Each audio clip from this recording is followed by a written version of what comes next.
Shalom. హెబ్రీయులకు రాసిన పత్రిక 10వ అధ్యాయము 35వ వచనము. Hebrews chapter 10 verse 35.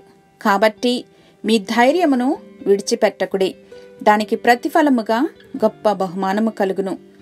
So do not throw away your confidence, it will be richly rewarded.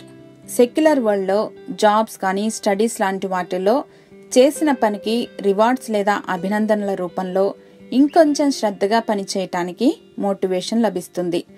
మనం చేసే ధార్మిక క్రియలను బట్టి, స్వనీతిని ఆధారం చేసుకుని జరిగించే క్రియలను బట్టి ఫలం ఆశించవచ్చా?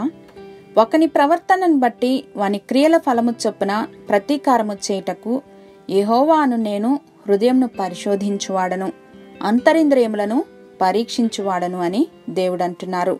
If we have worldly motives, we will receive only worldly rewards. But if our motives are godly, then we will receive godly rewards.